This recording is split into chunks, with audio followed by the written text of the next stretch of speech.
Subscribe the Chem Academy YouTube channel, press the bell icon button for the regular updates on CSR Net, GATE, IIT JEM and other competitive exams. करिए तैयारी अब Chem Academy YouTube channel के साथ। सबसे पहले good afternoon. Connect हो जाइए भाई, फटाफट कनेक्ट हो जाइए। Good evening everyone.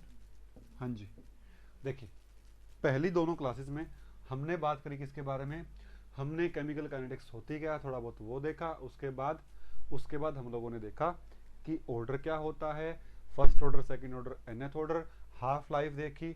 उसके बाद ऑर्डर क्या होता है, ऑर्डर फ्रैक्शनल होता है, जीरो होता है, नेगेटिव होता है, पॉजिटिव भी होता है। उसके बाद हम लोगों ने बात करी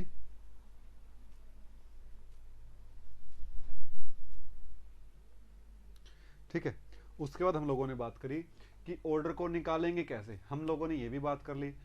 ऑर्डर को निकालने के 3 मेथड मैंने आपको करवाए, वो बात होगी। एक लास्ट मेथड आपको मैं बता देता हूं, जैसे इसको कहते हैं ratio variation method. Number 4 method आपको करवाता हूं ऑर्डर निकालने का, ratio variation method. Ratio variation method इसमें क्या होता है, मान लो आपके पास दो रिएक्टेंट है, एक रिएक्टेंट ए है, एक रिएक्टेंट बी है। आप कहां जा रहे हो, प्रोडक्ट सी में जा रहे हो। आप क्या करते हो इस मेथड में, आपको एक रिएक्टेंट की कंसंट्रेशन को वेरी करवाना है। वेरी मतलब चेंज करवाना है। Concentration of one of the reactant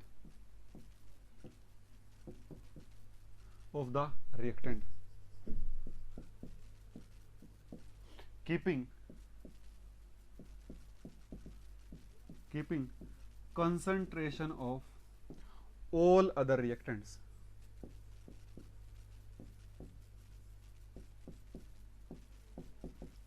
fixed, या फिर कह लो कांस्टेंट। बाकी सब रिएक्टेंट की कंसंट्रेशन को कांस्टेंट रख देना है। बाकी सब रिएक्टेंट की कंसंट्रेशन को कांस्टेंट करते हुए एक रिएक्टेंट की कंसंट्रेशन को वेरी करवाना है। सही बात है भाई। इसके बाद आप देखिए क्या होगा। जैसे अगर मैं कहूं, मैं यहां पर बी को तो कांस्टेंट कर देता हूं, ठीक है, और वेरी किसको करवाऊंगा, वेरी करवाऊंगा मैं ए को। मतलब ए को चेंज करेंगे, बी को कांस्टेंट कर देंगे, ठीक है। अगर ए को डबल करूं, और जो रेट है, अगर ए को डबल करूं और जो रेट है वो डबल हो जाए, तो ए के रिस्पेक्ट में फर्स्ट ऑर्डर, ठीक है। अगर ए को डबल करूं और ये 4 टाइम हो जाए, ये 4 गुना हो जाए, तो ए के रिस्पेक्ट में सेकंड ऑर्डर। बी की तो बात ही नहीं हो रही, बी तो कांस्टेंट है। अगर ए को डबल करूं और ये कोई इफेक्ट ही ना हो, नो इफेक्ट, ऑर्डर रेट पर डिफेक्ट ना हो, तो जीरो ऑर्डर। इस तरीके से देख सकते हो भाई, ऐसे आप लोग देख सकते हो। इसी तरीके से बी को भी देख सकते हो भाई, इसी तरीके से बी का भी देख सकते हो। जब बी का देखोगे तो ए को कांस्टेंट करना पड़ेगा। अगर बी के डबल करने से रेट डबल हो रहा है, तो ऐसी रिएक्शन को first order with respect to B. मैं आपको एक डाटा से समझा देता हूं, बोलिए भाई।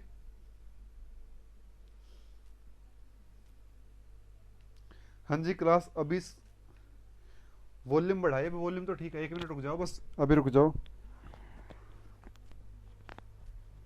अभी चेक कीजिए भाई, वॉल्यूम ठीक ठाक आ रही होगी। ऐसा ही क्वेश्चन आपके पेपर में बनेगा। आपका जो एग्जाम होगा बहुत सिंपल सा एग्जाम आता है, कुछ ज्यादा अंदर घुसने की जरूरत नहीं आपको, बस ऊपर से हर एक चीज को पढ़ते हुए जाना है। ऊपर से हर एक चीज को पढ़ते हुए जाना है। बोलिए भाई, डाउट है किसी को, इसमें किसी को डाउट हो? एक क्वेश्चन से समझाता हूं।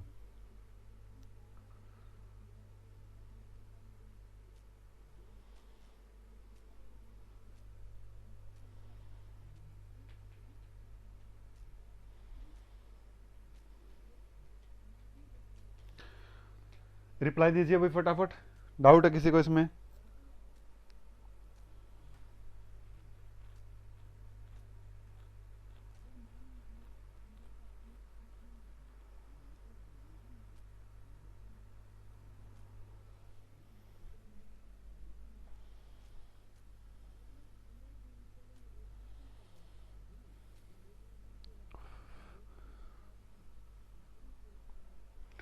बोलो भाई। अच्छा ठीक है ठीक है, मैं ऊपर वाले मैसेज नीचे वाले मैसेज मैंने स्क्रॉल डाउन ही नहीं किया इसको। Very good very good very good. देखिए भाई, देखिए एक एग्जांपल समझाता हूं। मान लो मैं यहां पर सीरियल नंबर लिखता हूं, यहां पर ए की कंसंट्रेशन लिखता हूं मिली मोलर में, मोल पर लीटर, ठीक है। यहां पर बी की कंसंट्रेशन लिखता हूं, ये भी मोल पर लीटर, और यहां पर लिखता हूं रेट, ठीक है भाई।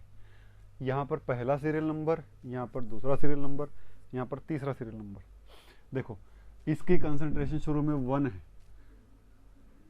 10 है, यहां 10 है, इसकी भी कंसंट्रेशन 20 है, बाद में 40 हो गई, ये यहां पर 20 कर दिया, और यहां पर ये 20 हो गया, ठीक है, सही बात है। यहां पर देखोगे रेट जो है, जब इन दोनों की कंसंट्रेशन इतनी है तो रेट आपके पास 1.2 इंटू 10 की पावर -2, ये रेट आपका 2 गुणा 10 की पावर -2। जब आप ऐसा करते हो तो रेट हो जाता है आपके पास 4 इंटू 10 की पावर -2, ठीक है भाई। और जब आप ऐसा करते हो तो रेट हो जाता है आपके पास 2 इंटू 10 की पावर -2, ऐसा, ठीक है। ध्यान से देखोगे आप डाटा को जब ध्यान से देखोगे, प्यार से देखोगे तो सब आपको समझ में आ जाएगा भाई। कुछ खास नहीं है, ऐसा ही सवाल बनेगा, इससे मुश्किल कुछ नहीं आ सकता, ठीक है। मैंने कोशिश करी डाटा सही से लिखा हो मैंने, वो तो कोई दिक्कत नहीं है भैया। देखिए भाई, पहले जब लिख लेते हैं, जब ए कंसंट्रेशन कांस्टेंट, जब यहां से यहां जाते हो, पहले से दूसरे डाटा में जाते हो, तो ए जो है वो कांस्टेंट है, तो बी को डबल किया तो जो रेट है वो भी डबल हो गया। तो इसका मतलब जो बी है, बी के रिस्पेक्ट में फर्स्ट ऑर्डर है। उसके बाद ए की अगर बात करता हूं, पहले और तीसरे डाटा में ए चेंज है, जो बी है वो फिक्स है। पहले और तीसरे डाटा में जब ए को डबल किया गया तो आप देखोगे रेट पर कोई फर्क नहीं पड़ा, no affect on the reaction rate. तो इसका मतलब जो ए है उसके रिस्पेक्ट में 0 ऑर्डर रिएक्शन है, 0 ऑर्डर का रिएक्शन है। तो रेट लिखोगे R इज प्रोपोर्शनल टू ए की पावर 0 बी की पावर 1। ऐसा भी आंसर हो सकता है, ऐसा भी आंसर हो सकता है भाई, ए की पावर 0 प्रोपोर्शनल टू बी की पावर 1 बी। ऐसा भी हो सकता है R इज इक्वल टू के इंटू बी, या सीधा कह सकता है कि बी के रिस्पेक्ट में कितना ऑर्डर और ए के रिस्पेक्ट में कितना ऑर्डर। ओवरऑल ऑर्डर पूछेगा तो फर्स्ट ऑर्डर रिएक्शन है। बोलो भाई, very good very good very good भाई, सबने आंसर बता ही दिया।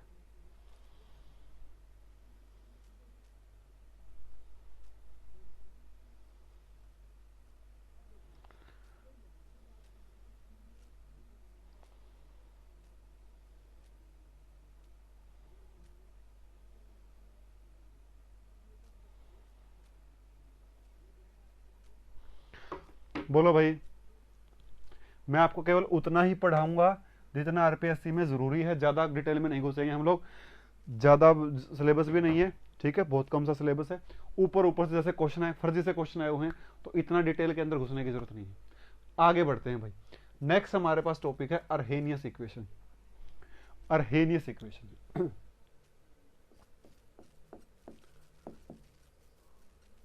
अर्हेनियस इक्वेशन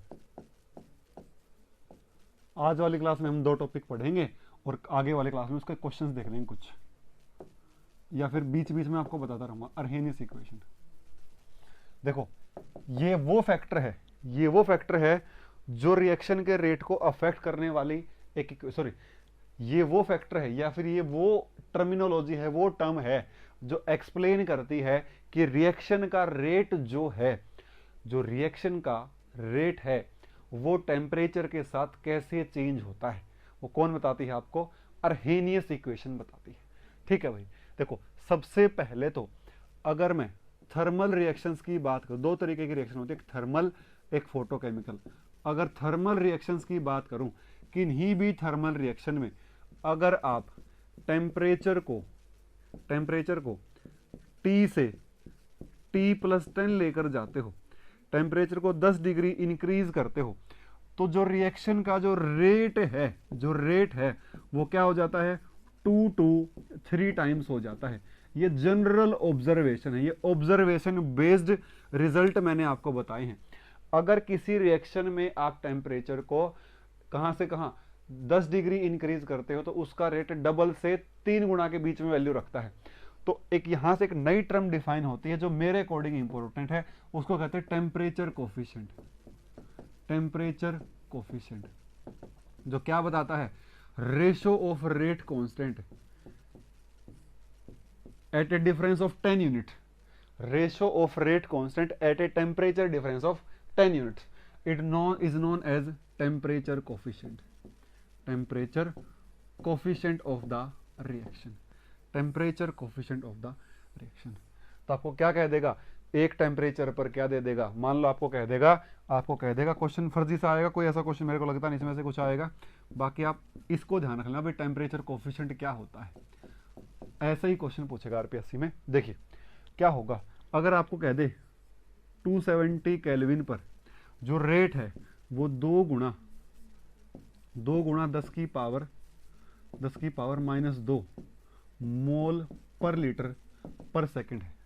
सॉरी, रेट कांस्टेंट है जो के है, हाँ जी के ही लिखा था मैंने, जो के है वो है आपके पास 2 गुना 10 की पावर -3 पर सेकंड।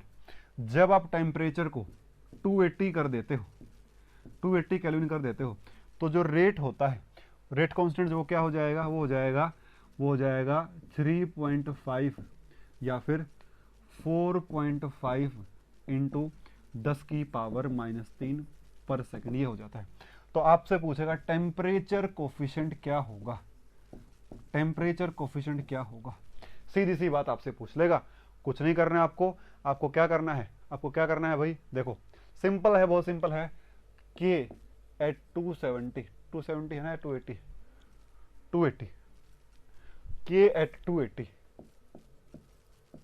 डिवाइड बाय के एट 270 इज इक्वल टू 4.5 गुणा 10 की पावर -3, 2 गुणा 10 की पावर -3, ये आ जाएगा भाई।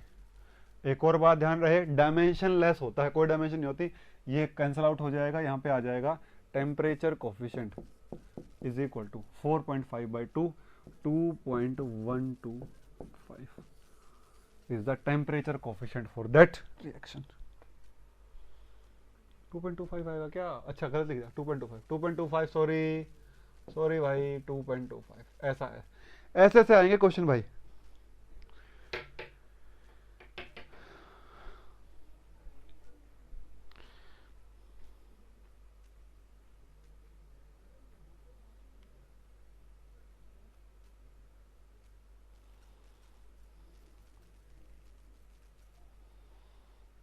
ठीक है भाई, सही है, बोलो भाई सही है ना।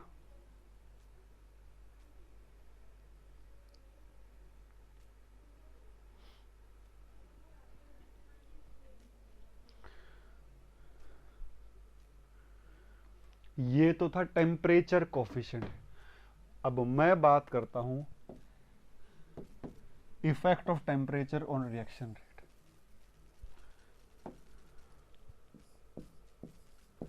Effect of temperature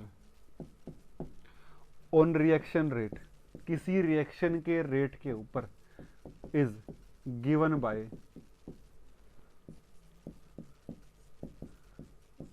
अर्हेनियस equation. और अर्हेनियस इक्वेशन क्या है भाई, अर्हेनियस इक्वेशन है k is equal to a into e की power -ea by RT, k into a e की power -ea by RT। This is general form of Arrhenius equation, general form of Arrhenius equation. के is rate constant, सभी जानते होगे भाई, फिर भी मैं आपको मेमोराइज करवा देता हूं। के क्या है? रेट कांस्टेंट है। ए क्या है? Pre exponential factor, pre exponential factor है। E A activation energy, activation energy. R gas constant, सब जानते हो। एक और खास बात, यहां पर दो टर्म है ए एंड ई ए, इन दोनों को अर्हेनियस पैरामीटर भी कहा जाता है। पेपर वाला पूछ सकता है कि किन को अर्हेनियस पैरामीटर्स कहते हैं। इन दोनों को अर्हेनियस पैरामीटर्स भी कहा जा सकता है। बोलो भाई।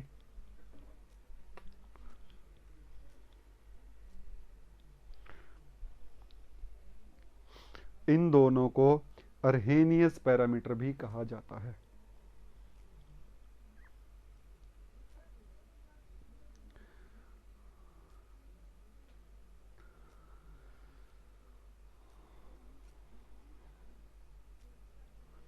ठीक है, सब जानते इसके बारे में, कोई बड़ा इशू नहीं है। जो काम का बस वही पढ़ाऊंगा, ज्यादा आपको डीप में जाने की जरूरत नहीं है। इतना ही पढ़िए, गारंटी देता हूं क्वेश्चन हो जाएगा आपका। k is equal to A into e की power minus E A by R T, taking L N on both sides. दोनों साइड क्या ले लोगे भाई? एल एन ले लोगे। ये बनेगा L N K is equal to L N A minus E A by R T. मेरा जो ख्याल है, मेरे अकॉर्डिंग इस इक्वेशन से क्वेश्चन आ जाएगा, इस इक्वेशन से क्वेश्चन आ जाएगा। क्वेश्चन वाला क्या कहेगा? क्वेश्चन वाला कहेगा कि आप ये बताइए जी, क्या बताइए? वो कहेगा L N K is equal to 5 minus, एक मिनट रुक जाए, मैं बता देता हूँ 5 आएगा क्या आएगा, एक बार मैं बताता हूँ भाई।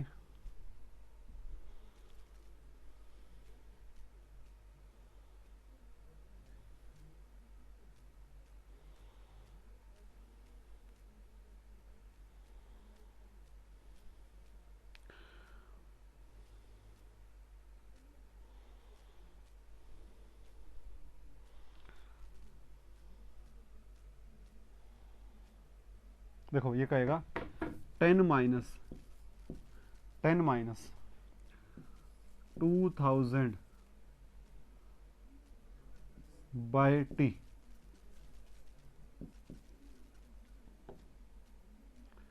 फिर कहेगा ई A in kilocalorie per mole is, E A in kilocalorie per mole is, E A in kilocalorie per mole is.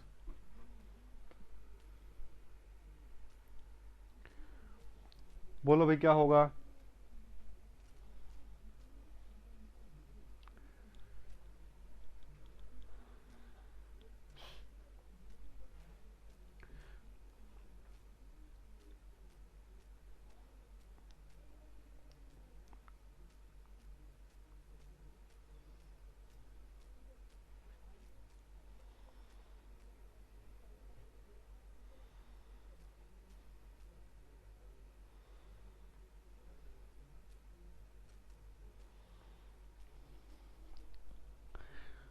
One क्यों होगा भाई? देखो इसका कंपैरिजन अब जब इससे करोगे, सॉल्यूशन देखो भाई,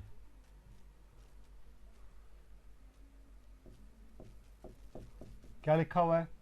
L N K is equal to L N A minus E A by R T.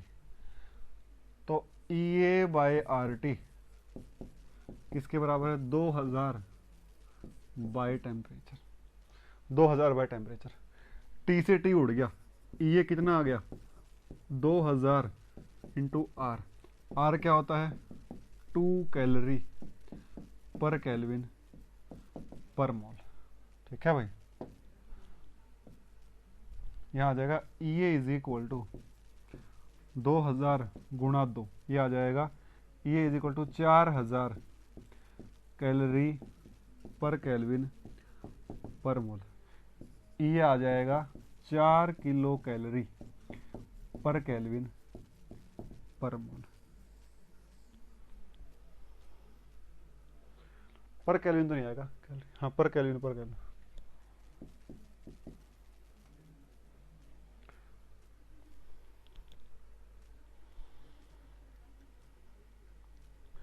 देख लो भाई, देख लीजिए एक बार।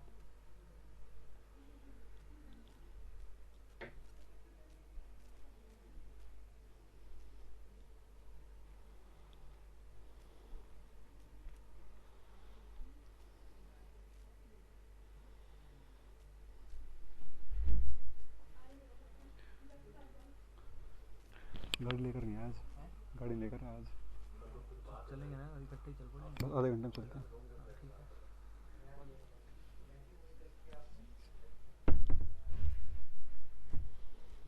बोलो भाई, बोलिए बोलिए बोलिए फटाफट बोलो भाई, किसी को डाउट है?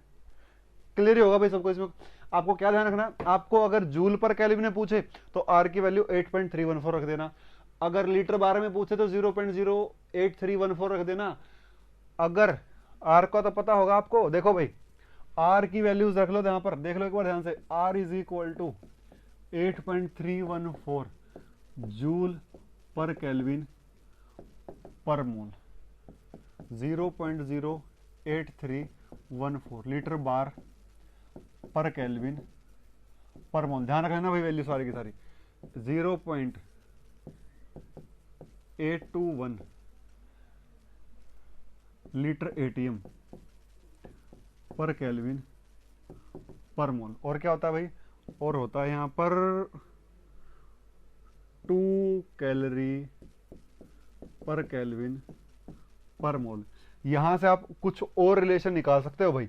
जैसे क्या निकाल सकते हो, जैसे 2 कैलोरी यहां पर है, 2 कैलोरी किसके बराबर है, 8.314 जूल के बराबर है।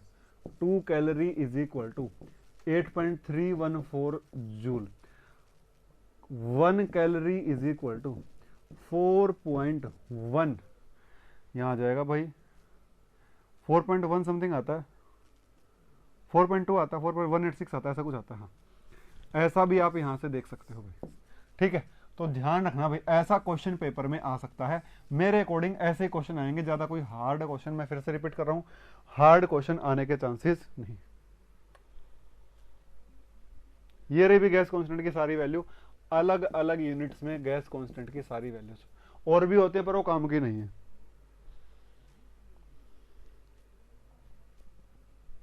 हाँ जी, कोई बात नहीं, इतना एक्यूरेट नहीं पूछेगा भी सिद्धार्थ जैन। इतना 2 होते, नियर अबाउट 2 कहते हैं भाई उसको, नियर अबाउट 2 ही लेना उसको। कैलकुलेटर थोड़ी अलाउड है पेपर में, इजी सा पेपर आएगा, 2 ही लेना, वो ओवरऑल वैल्यू लेनी है। आप इसको भी चाहे 8.3 ले लेना, कोई दिक्कत नहीं है, ऐसा ही आएगा। IIT जेई का नहीं है पेपर बच्चों, आरपीएससी का पेपर है, इतना लेवल नहीं है उसका। देखो भाई कुछ और बात भाई, देखो कुछ और बात, देखो जो के है वो या तो ए से छोटा, के हमेशा ए से छोटा रहेगा ऑलवेज, या फिर बराबर हो सकता है। के ऑलवेज ए से छोटा और बराबर हो सकता है। देखो भाई जब टेम्परेचर 0 की तरफ टेंड कर जाएगा, जब टेम्परेचर 0 की तरफ टेंड कर जाएगा तो के क्या होगा, k is equal to A e की power minus E A by 0 E A by into R. यह आ जाएगा k is equal to A into e की पावर माइनस इन्फिनिटी। तो यहां से जो के की वैल्यू है वो भी कहां टेंड कर जाएगी, 0 की तरफ टेंड कर जाएगी। ध्यान रखना इस बात का, जब टेम्परेचर 0 करेगा, जब टेम्परेचर 0 की तरफ टेंड करेगा तो जो ए है वो भी जो के है वो भी कहां टेंड कर जाएगा, 0 की तरफ टेंड कर जाएगा। कम टेम्परेचर पर रेट कांस्टेंट की वैल्यू नियर अबाउट 0 चली जाएगी। दूसरी खास बात, आपको बस यही ध्यान रखना और कुछ नहीं रखना भाई, कुछ भी। दूसरी वैल्यू जब टेम्परेचर इन्फिनिटी टेंड करेगा तो आप देखोगे K is equal to A into e की power minus E A by R T. K is equal to A into e की power minus E A by infinity, A into e की power minus zero. तो जो K की जो maximum value है वो near about A के बराबर हो जाएगी। जब ये होगा तो जो K है वो A के बराबर आ जाएगा।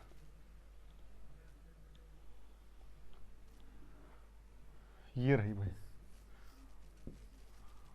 और यहां पर K जो है वो 0 की तरफ चला जाएगा।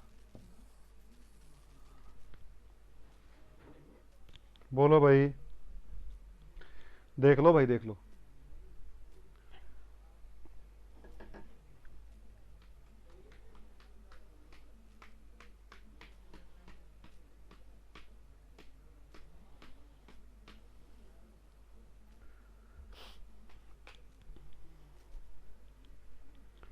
बोलिए बोलिए बोलिए।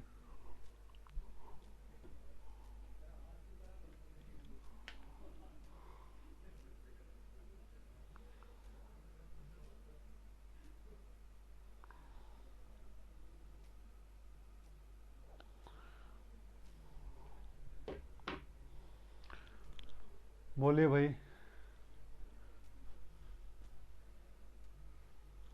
डन ना भाई? Done. Very very good, very good.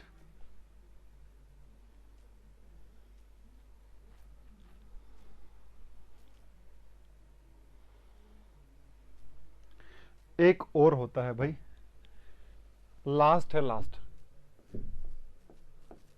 एक और पॉइंट डालो पहले तो। EA is independent of temperature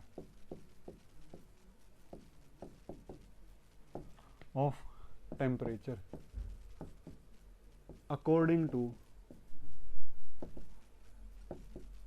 Arrhenius।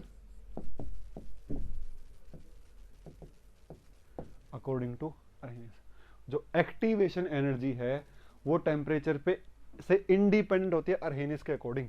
But actually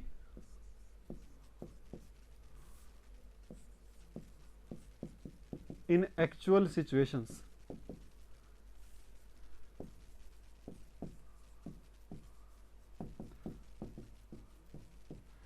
EA is function of temperature. ये बात बस थोड़ा सा दिमाग में बैठा लेना, और कुछ इसमें आपको नहीं करना।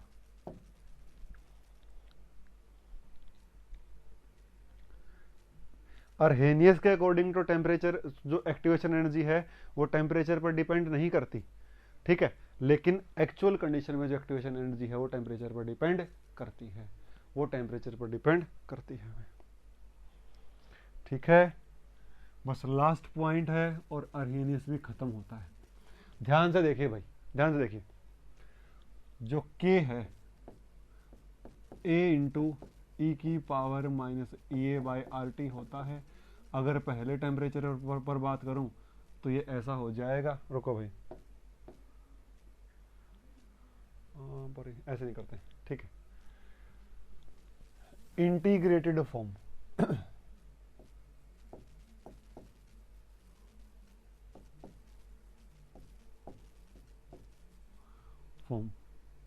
ऑफ अरहेनियस इक्वेशन पेपर में नहीं आएगी भाई, फिर भी मैं लिख रहा हूं बस फॉर्मूला।